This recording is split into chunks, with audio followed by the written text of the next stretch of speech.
Alors là, on parlait des effets, subtils et délicats de la respiration, mais pour autant, dans tous les apports qu'elle peut avoir, comme vous le disiez, ben, on a une palanquée d'informations disponibles en livres. Leonardo, tu en as écrit 2. Il y a plein de choses qui existent aussi, en ligne, mais la respiration, elle reste quand même sous-évaluée, sous-estimée par rapport à une pratique de santé comme l'alimentation.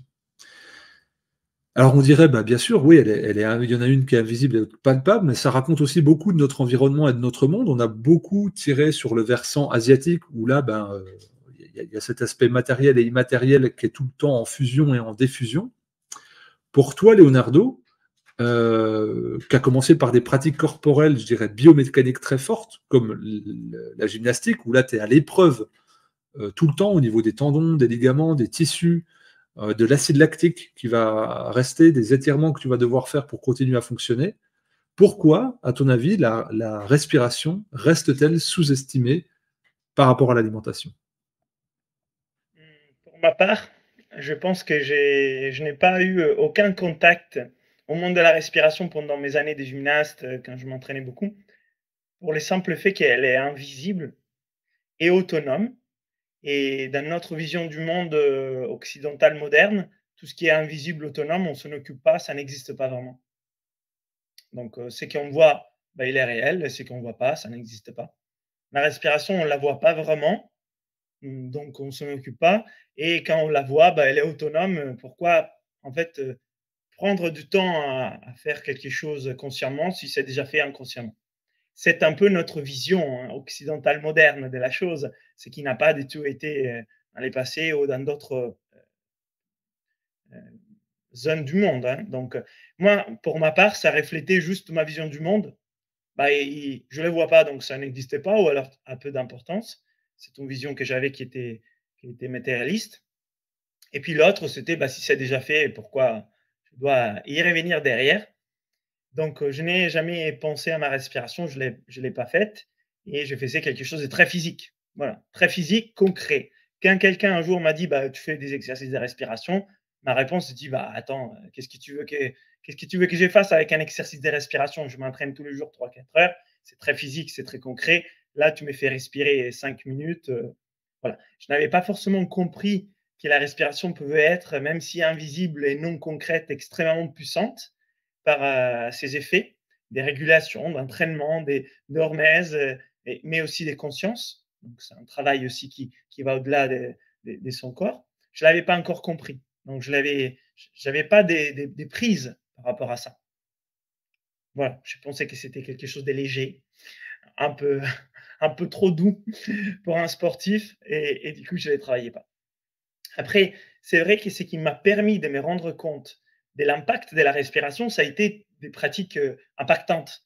Voilà, moi, c'était la respiration Wim Hof, donc des pratiques qui brassaient, qui montraient qu'il y avait quelque chose juste en respirant. Des pratiques qui montraient qu'effectivement, il y avait un changement possible de comment on se sentait, de notre énergie, de notre mental, de nos pensées, mais aussi notre corps, juste en respirant, en changeant la façon de respirer, en faisant des pauses, en changeant les rythmes. Et c'est là effectivement que ça a été possible pour moi de voir le monde autrement par rapport à ce qui concerne la respiration et de me dire, bah, finalement, c'est pas juste j'inspire, j'expire et voilà, je connais déjà tout, la respiration et c'est là. Je me dis, bah, en fait, je ne connais rien à la respiration. Parce que là, il y a une porte qui s'ouvre et je me rends compte que je ne savais rien du tout par rapport à ça.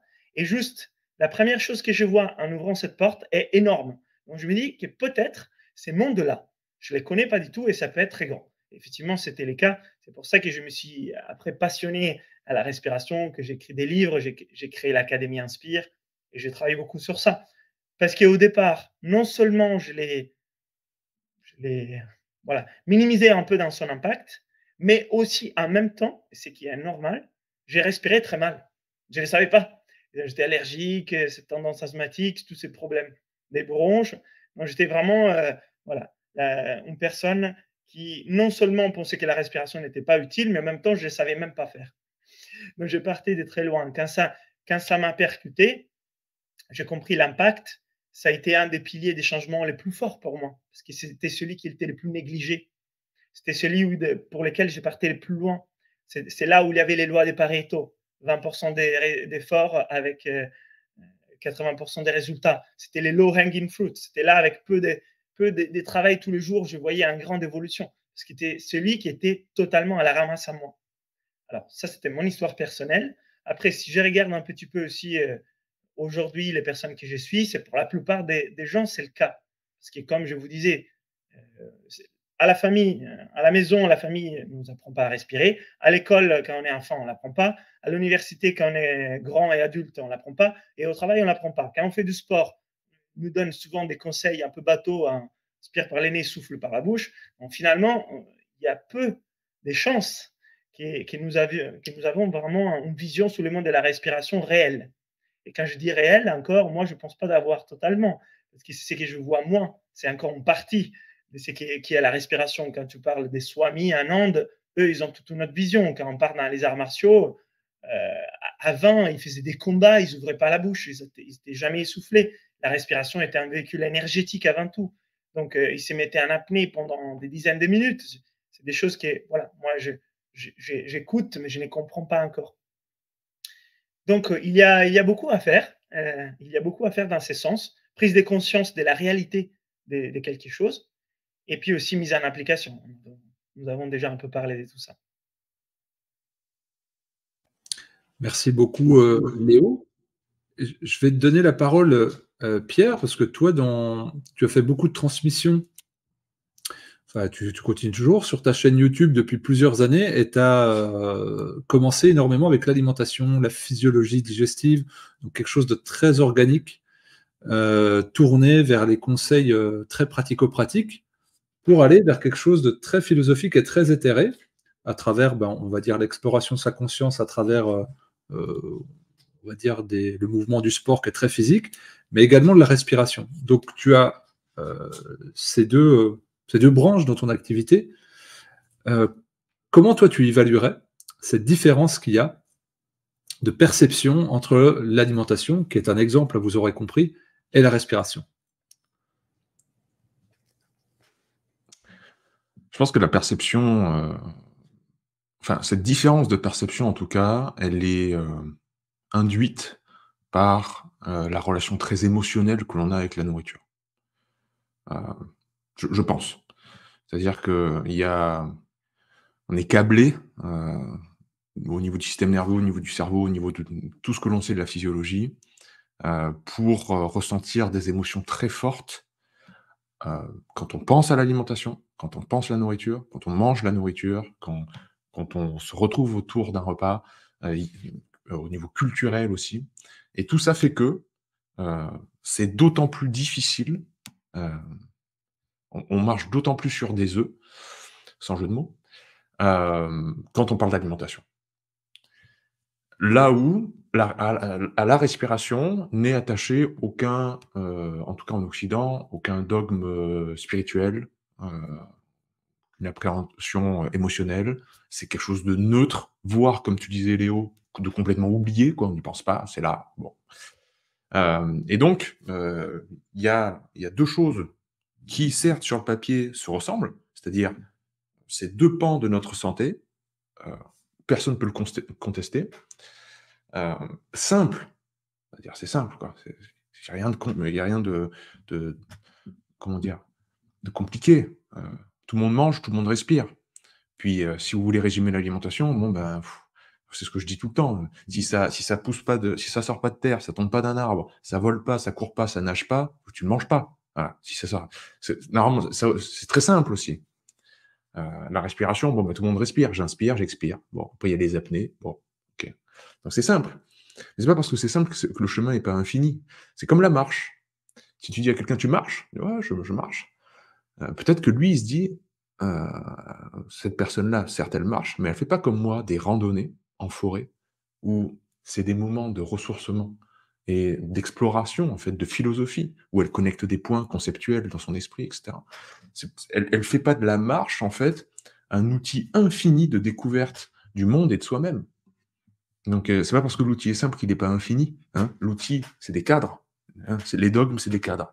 Mais donc on pense qu'on va les évaluer par leur largeur et leur longueur. Non, il faut les évaluer par leur profondeur. Et c'est pour ça que ce que je dis souvent, c'est toute connaissance est en fait une connaissance de soi. Le fait de connaître quelque chose ne nous renseigne jamais sur l'essence d'une chose. Connaître une chose, c'est connaître le lien qui nous lie à cette chose. C'est la leçon philosophique et épistémologique de la physique quantique, en fait, hein, où on s'est rendu compte qu'on ne parlait pas des objets, on parlait de ce qu'on pouvait dire de notre observation des objets. Et pas plus. Pas plus. Pas la nature des choses. La nature du lien qui nous lie aux choses. Et la respiration, c'est ça. C'est-à-dire, quel est le lien qui me lie à moi-même? Et l'alimentation, en fait, si on prend le temps, mais c'est, encore une fois, c'est d'autant plus difficile que là, il y a plein d'émotions, plein d'amalgames d'émotions dans l'alimentation. Mais si on prend le temps d'analyser ça, on se voit soi-même. Il y a toujours, c'est encore, j'aime bien utiliser évidemment la pop culture pour exprimer ça, mais dans Star Wars, quand Luke va dans la grotte, Luke dit, mais qu'est-ce que je vais retrouver dans la grotte? Et la grotte, apparemment, c'est là où il y a le côté obscur. Qu'est-ce que je vais y trouver? Et Yoda lui dit, ce que tu vas y apporter. C'est toujours la même chose. C'est-à-dire, peu importe votre pratique, l'alimentation, la respiration, la marche, etc., ce que vous allez trouver est à l'image de ce que vous allez apporter. Et dans l'existence, c'est ça. C'est-à-dire, ce qu'on va retirer de cette existence, ce sera toujours à la hauteur de ce qu'on va y donner. Et la respiration, c'est une école de ça. Comme tu l'as très bien dit tout à l'heure, Fabien, j'inspire, la manière dont j'inspire va déterminer la manière dont je vais expirer. Et la manière dont je vais expirer va déterminer mon future inspiration. C'est exactement ça.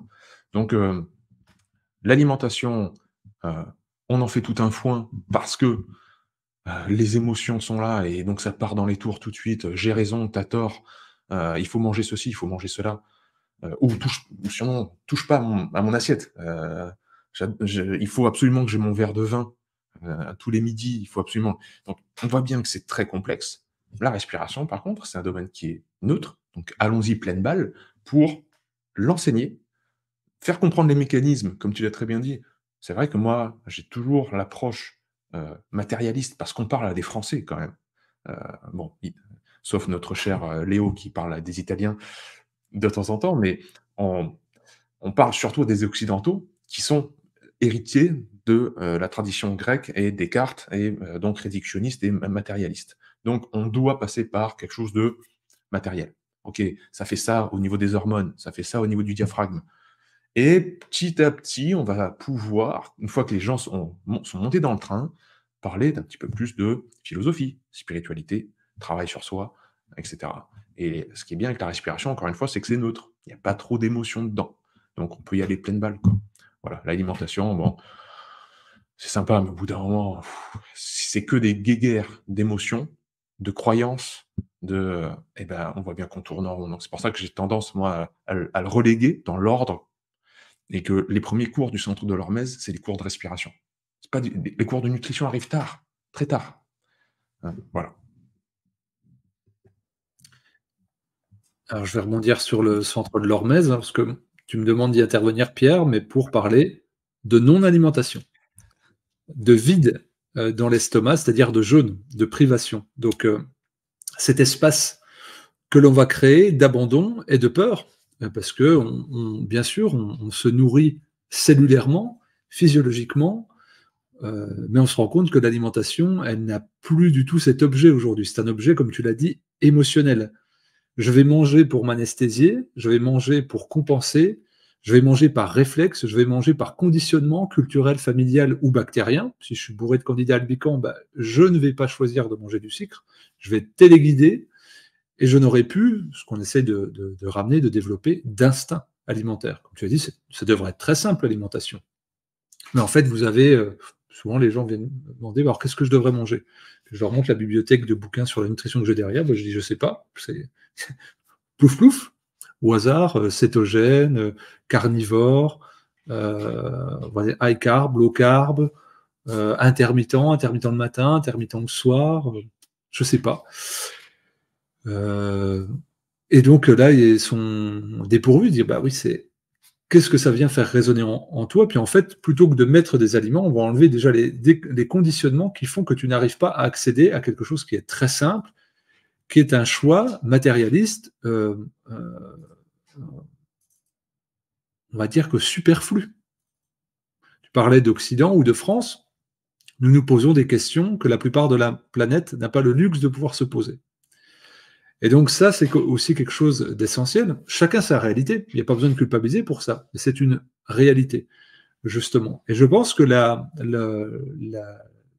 nourriture nous renvoie à nos propres émotions plus ou moins mal gérées et digérées, et que c'est un abandon et un lâcher-prise très fort avec un engrammage émotionnel et une transgression possible culturelle violente, tandis que la respiration renvoie à la neutralité, puisque c'est un mouvement automatique et autonome. Comme tu le disais, Léo, je n'y ai pas prêté attention toute ma vie. Il y a des gens peut-être qui n'ont, dans toute leur vie, jamais eu de respiration vraiment consciente. Avec les centaines de milliers, des millions de mouvements respiratoires qu'ils ont eus, peut-être qu'ils n'ont jamais mis de conscience dessus. Et ça paraît incroyable. Et donc moi, j'ai comme moyen mnémotechnique, je me suis dit comment je peux faire rentrer la respiration consciente dans la vie des gens. Et j'ai utilisé comme moyen mnémotechnique, vous allez faire ça avant le repas, vous allez faire ça après le repas. Et là, je voyais que les gens me disaient, ah ben, j'ai perdu du poids. Je dis, on n'a pas touché la question alimentaire, parce que comme toi, Pierre, je mets en avant la respiration. Mais vu qu'on mange avec nos émotions, vu qu'on compense nos émotions, vu qu'on n'arrive pas à être à l'écoute d'une satiété, par exemple, et bien vu que je vais revenir à moi par l'acte volontaire de la maîtrise respiratoire, je vais avoir une meilleure acuité sur mes besoins et peut-être moins sur mes envies, et puis sur ma mastication. J'ai une amie psychologue qui me disait, en fait, il faudrait que les gens mangent en face d'un miroir. Puis se dire, oula, c'est violent ce que je fais là. J'ai la tête ailleurs, je ne suis pas du tout présent, je mastique pas, je me resserre, je ne me rends même pas compte que je me resserre. Donc il y a ça. Donc peut-être que ce conditionnement déclenché par la respiration avant le repas, qui fait que je vais me centrer, que je vais peut-être diluer des émotions, les gérer, les expirer, être plus à l'écoute, va faire en sorte que la fonction nutritionnelle soit mise avant la fonction émotionnelle. Et donc pour moi, et bien entendu ce que vous avez dit, le monde matérialiste dans lequel on évolue, où il y a besoin de tangible, de palpable, et que bien qu'on respire plus qu'on ne digère ou qu'on mange, c'est quand même quelque chose où on marche à côté de nous-mêmes, parce qu'on a du mal à être présent à cette respiration, et de la même façon que le premier cours de biorespiration de Désiré Marien, c'est pendant une semaine, vous allez observer les gens respirer dans les transports en commun dans la rue. Regardez les gens respirer, c'est-à-dire, ils respirent qu'avec la gorge, ils ne respirent même pas avec le haut des poumons, ils respirent avec l'abdomen. Observez. Sous-entendu, ça raconte quelque chose de nous. Mais si on ne passe pas ce temps-là décalé un peu de nous-mêmes, ça va être dur de savoir pourquoi et comment on va chercher à respirer. Et c'est la même chose, évidemment, avec l'alimentation.